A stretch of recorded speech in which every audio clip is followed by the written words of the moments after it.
ആ ചാക്കു തരകൻ എൻ്റെ കയ്യിൽ ആ ഒരു പ്രശസ്തി ഉണ്ടായിരുന്നു. വള്ളത്തോൾ സമർപ്പിച്ച ആ പ്രശസ്തി ഉണ്ടായിരുന്നു. അത് ഞാൻ സംഘടിപ്പിച്ചിട്ട് ഭക്തപ്രിയയില് അത് പ്രസിദ്ധീകരിക്കുകയുണ്ടായിട്ടുണ്ട്. ഏത് കൊല്ലാതെന്ന് ചോദിച്ചാൽ എനിക്ക് ഓർമ്മയില്ല. അങ്ങനെ ഒരു കാര്യം ഞാൻ ആ ചരിത്രത്തിന്റെ നിലനിൽക്കാനായിട്ട് ഞാൻ ഭക്തപ്രിയയിൽ പ്രസിദ്ധീകരിക്കുകയുണ്ടായി. അപ്പൊ അന്ന് ഗംഭീരമായ സദസ്സാണ് നടന്നിരുന്നത്. പടിഞ്ഞാറ് നടയിലെന്ന് കേട്ടിട്ടുണ്ട്. അതിൽ പന്തലുകൾ ഉണ്ടായിരുന്നു. നമുക്ക് ചാക്കോ തരകൻ എന്നോട് വർദ്ധിച്ചു. CG നായർ അന്ന് ലൈബ്രറിയനാണ്. ഗുരുവായൂർ ദേവസ്വത്തിലെ മതഗ്രന്ഥശാലയുടെ ലൈബ്രറിയനായിട്ട് CG നായരാണ്. ചെങ്കാലത്ത് ഗോപാലകൃഷ്ണൻ നായർ എന്നാണ് ഫുൾ പേര്. അദ്ദേഹം സംസ്കൃതത്തിൽ സാഹിത്യ ശിരോമണി ബിരുദമുള്ള ആളാണ്. അതേ സമയത്ത് അദ്ദേഹം നല്ല ഇംഗ്ലീഷ് നന്നായി ഹിന്ദുവിൻ്റെ കറസ്പോണ്ടൻ്റ് ആയിരുന്ന ആളാണ്.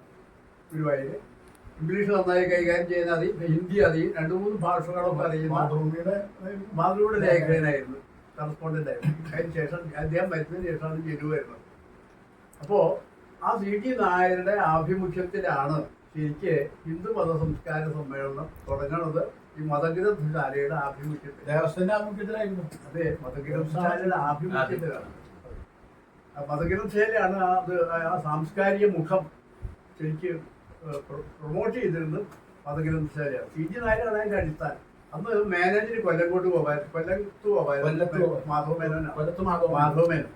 ഈ മാധവമേനോനെ അറിയാൻ എളുപ്പ വഴി അദ്ദേഹത്തിന്റെ മകനാണ് ഗോവിന്ദൻകുട്ടി. ശത്രുഘ്നൻ എന്ന പേരിൽ കഥയൊക്കെ എഴുതുന്ന ആൾ. ആ ശത്രുഘ്നൻ ഈ മാധവന്റെ ഞാൻ നല്ലോണം അറിയും, നന്നായി സംസാരിക്കുകയൊക്കെ ചെയ്തിട്ടുള്ള ആളാണ്. അപ്പോൾ 47 ഏതോ വല്ല സ്വാമിക്കുണ്ടായിരുന്നു സംസ്കാര സമ്മേളനം തുടങ്ങിയത്. തുടങ്ങിയത് 48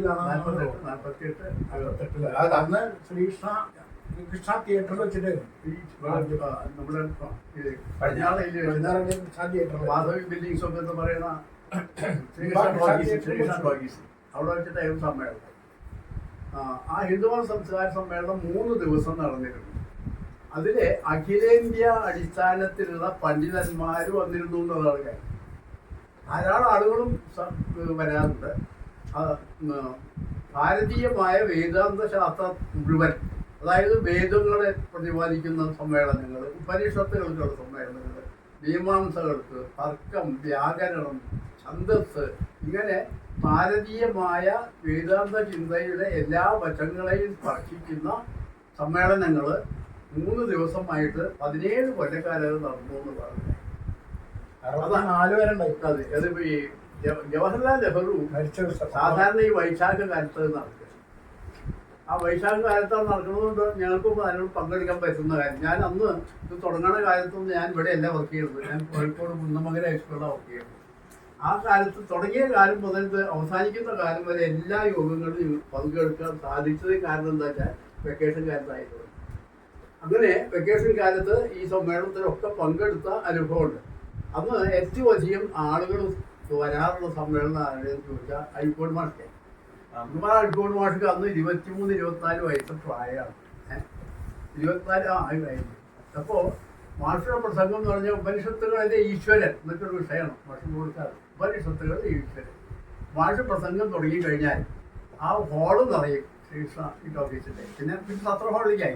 സത്ര ഹാളിൽ നിറയും. നിറഞ്ഞിട്ട് അതിന് പുറത്തേക്ക് ആളുകൾ നിൽക്കുന്ന ഒരു അവസ്ഥയ്ക്ക് വരും.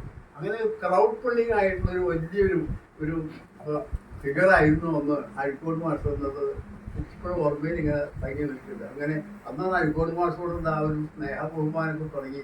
പിന്നെ അദ്ദേഹത്തിൻ്റെ ഒരു വലിയ മിത്രമായി മാറിയിട്ടുണ്ടായിരുന്നു. അപ്പോൾ അഴീക്കോട് മാഷ് മാത്രമല്ല, ഒരു പഞ്ചാബ് കേശയിൽ വരാറുണ്ട്. ഒരു ദൊരസ്വാമി ഒക്കെ ഓർമ്മയിലുണ്ട്. ദൊരസ്വാമിയൊക്കെ അത്ര നേരം വേണമെങ്കിൽ സംസാരിക്കുന്ന ആളാണ്. ചെറിയ ചെറിയ വാക്യങ്ങളായിട്ട് രാധാകൃഷ്ണൻ വന്നിട്ട്, മഹാകവി വള്ളത്തോട് വന്നിട്ട്, കുഞ്ഞരാമൻ നായർ വന്നിട്ടുണ്ട്, ശങ്കരക്കുറുപ്പ് മാഷ് വന്നിട്ടുണ്ട്.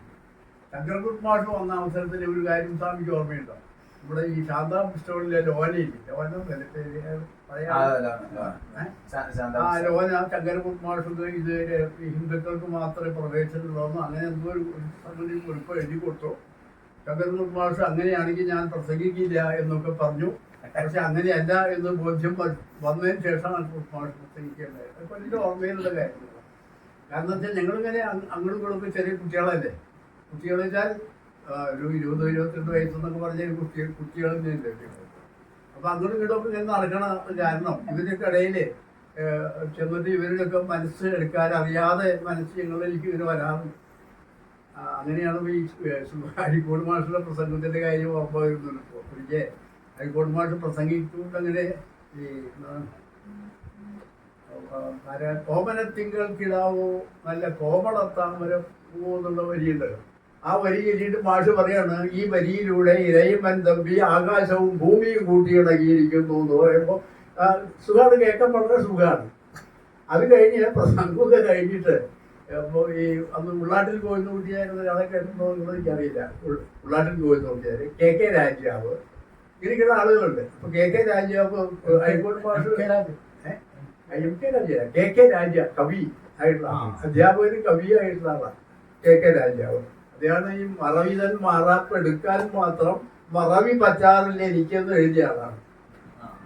അങ്ങനെയുള്ള കവിയാണ്. അപ്പൊ അദ്ദേഹം ചെന്ന് സുകുമാരൻ അഴിക്കോടിനോട് ചോദിക്കാണ്, എടോ താൻ എന്താ പോയി പറഞ്ഞത്? ഓമനത്തിങ്കൾക്കിടാവോ കോമളത്താമര പോവോ എന്ന് പറഞ്ഞാൽ ഭൂമിയെ ആകാശവും കൂട്ടിയിണക്കി എന്നൊക്കെ പറഞ്ഞാൽ എന്താ അർത്ഥം? അത് ഈ ഭാഷയെ പ്രസംഗപീഠത്തിലാവുമ്പോൾ ചിലതൊക്കെ അത് തോന്നുകയാണ്, പറയും നീതിയൊന്നുമില്ല പറഞ്ഞില്ല ഓർമ്മ. ടീച്ചർ പിന്നെ അത് വല്ലാത്തൊരു സമ്മേളനമായിരുന്നു. യാതൊരു മുണ്ടശ്ശേരി മാഷുണ്ടായിരുന്നു ആദ്യത്തെ മുണ്ടശ്ശേരി മാഷുണ്ടായിരുന്നു എനിക്ക് ഓർമ്മയില്ല. എന്തായാലും